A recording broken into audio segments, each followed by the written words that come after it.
राम राम जी। आप सभी को मैं शिव पुराण का अध्याय 22 सुनाने जा रही हूँ। अध्याय का नाम है नारद जी का भगवान विष्णु को क्रोधपूर्वक फटकारना और श्राप देना। फिर माया के दूर हो जाने पर पश्चाताप पूर्वक भगवान के चरणों में गिरना और शुद्धि का उपाय पूछना तथा भगवान विष्णु का उन्हें समझाना बुझाकर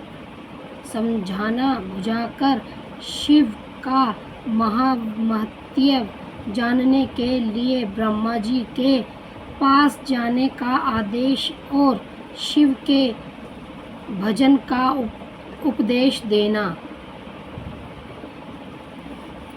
सुत जी कहते हैं, महर्षियों, माया मोहित नारद मुनि उन दोनों शिव गणों को यथोचित श्राप देकर भी भगवान शिव के इच्छावश मोहिनी निद्रा से जाग ना सके। वह भगवान विष्णु के किए हुए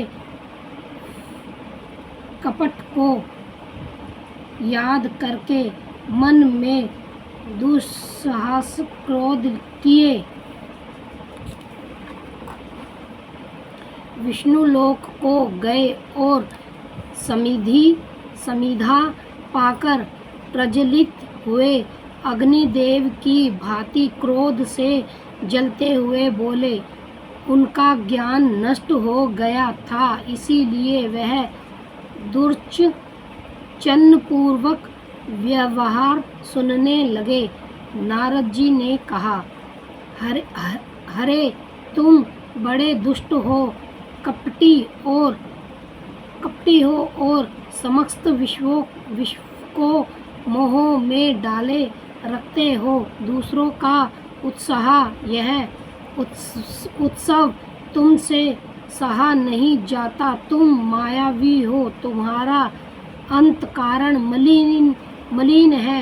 पूर्व काल में तुम्ही ने मोहिनी रूप धारण करके कपट किया, असुरों को वर्णी मदिरा पिलाई, उन्हें अमृत नहीं पीने दिया। छल कपट में ही अनुरंग रहने वाले हरे, यदि महेश्वर रुद्र दया करके विष ना पी लेते तो तुम्हारी सारी माया उसी दिन समाप्त हो जाती। विष्णु देव कपटपूर्वक चाल तुम्हें अधिक प्रिय है, तुम्हारा स्वभाव अच्छा नहीं है। तुम भी भगवान शंकर ने तुम्हें स्वतंत्र बना दिया है। तुम्हारी इस चाल ढाल को समझकर अब वह भगवान शिव भी पश्चाताप करते होंगे। अपनी वाणी रूप वेद की प्रामाणिकता स्थापित करने वाले महादेव जी ने ब्रह्मांड को सर्वोपरि बताया है। हरे, इस बात को जानकर आज मैं बलपूर्वक तुम्हें ऐसी सीख दूंगा जिससे तुम फिर कभी नहीं भी ऐसा कर्म नहीं कर सकोगे।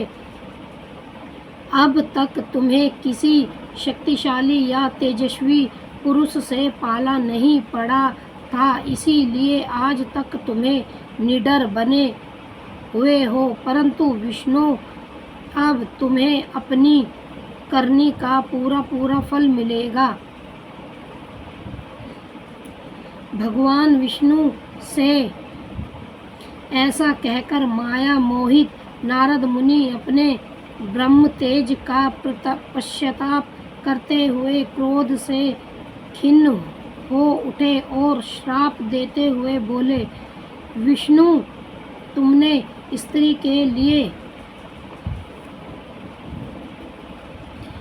मुझे व्याकुल किया है। तुम इसी तरह सबको मोह में डालते रहते हो। यह फटकार पूर्वक कार्य करते हुए तुमने जिस स्वरूप से मुझे सतयुक्त किया था, उसी स्वरूप से तुम मनुष्य हो जाओ और स्त्री के व्याकुल का दुख भोगो। तुमने जिन वानरों के समान मेरा मुख बनाया था, वह ही उस समय तुम्हारे सहायक हो। तुम दूसरों को स्त्री व्यवहार का दुख देने वाले हो, अतः सदैव भी तुम्हें स्त्री के वियोग का दुख प्राप्त हो। अज्ञान से मोहित मनुष्य के समान तुम्हारी स्थिति हो। अज्ञान से मोहित हुए नारद जी ने मोहवश श्री हरि को जब इस तरह श्राप दिया, तब उन्होंने शंभु की माया की प्रशंसा करते हुए उस श्राप को स्वीकार कर लिया। तदनंतर महालीला करने वाले शंभु ने अपनी उस विश्व मोहिनी माया को, जिसके कारण ज्ञानी नारद मुनि भी मोहित हो गए थे, खींच लिया। उस माया के तिरोहित होते ही नारद जी पूर्वतर शुद्धिहित से युक्त हो गए। उन्हें पूर्ववर्त ज्ञान प्राप्त हो गया और उनकी सारी व्याकुलता जाती रही, जिससे उनके मन में बड़ा विश्वस्त हुआ। वह अधिकारी से अधिकारी पश्चाताप करते हुए बारंबार अपनी निंदा करने लगे। उस समय उन्होंने ज्ञानी को भी मोह में डालने वाली भगवान शंभु की माया की सराहना की। तदनंतर यह जानकर कि माया के कारण ही मैं भ्रम में पड़ गया था, यह सब कुछ मेरा मायाजनित भ्रम ही था। वैष्णव शिरोमणि नारद जी भगवान विष्णु के चरणों में गिर पड़े। भगवान श्री हरि उन्हें उठाकर खड़ा कर दिया। उस समय अपनी दुर्बुद्धि नष्ट हो जाने के कारण वह यह बोले, नाथ, माया से मोहित होने के कारण मेरी बुद्धि बिगड़ गई थी, इसीलिए मैंने आपके प्रति बहुत दुर्वचन कहे हैं, आपको श्राप तक दे डाला है। प्रभु, आप उस श्राप को आप मिथ्या कर दीजिए। मैंने बहुत बड़ा पाप किया है। अब मैं निश्चय ही नरक में पड़ूंगा। हरे, मैं आपका दास हूँ, बताइए मैं क्या उपाय, कौन सा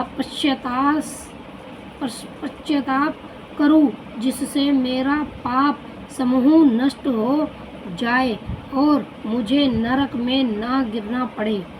ऐसा कहकर शुद्ध बुद्धि वाले मुनीश्वर रोमाणी नारद जी पूर्ण भक्ति भाव से भगवान विष्णु के चरणों में गिर पड़े। उस समय उन्हें बड़ा पश्चाताप हो रहा था। तब श्री विष्णु ने उन्हें उठाकर मधुर वाणी में कहा। भगवान विष्णु बोले, तात, खेद न करो, तुम मेरे श्रेष्ठ भक्त हो, इसमें संशय नहीं है। मैं तुम्हें एक बात बताता हूँ, सुनो, उससे निश्चय ही तुम्हारा परम हित होगा। तुम्हें नरक में नहीं जाना पड़ेगा। भगवान शिव तुम्हारा कल्याण करेंगे।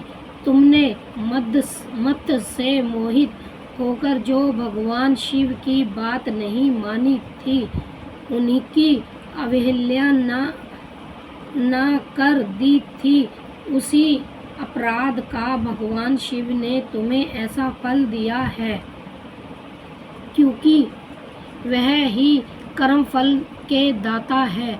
तुम अपने मन में यह दृढ़ निश्चय कर लो कि भगवान शिव की इच्छा से ही यह सब कुछ हुआ है। सबके स्वामी परमेश्वर शंकर ही गर्व को दूर करने वाले हैं। वह ही परब्रह्मा परमात्मा है। उन्हीं का सच्चिदानंद रूप से बोध होता है। वह निर्गुण और निरंकार है। सत्य, रज और तप इन तीनों गुणों से परे है। वह ही अपनी माया को लेकर ब्रह्मा, विष्णु और महेश इन तीनों स्वरूपों में प्रकट होते हैं। निर्गुण और सतगुण भी वह ही है। निर्गुण अथवा वास्तव में उन्हीं का नाम शिव है। वह ही परमात्मा, महेश्वर, परब्रह्मा, अविनाशी, अनंत और महादेव आदि नामों से कहे जाते हैं। उन्हीं की सेवा से ब्रह्मा जी जगत के सृष्टा हुए हैं और मैं तीनों लोकों का पालन करता हूँ। वह सदैव ही रुद्र रूप से सदा सबका संहार करते हैं। वह शिव स्वरूप से सबके साक्षी है।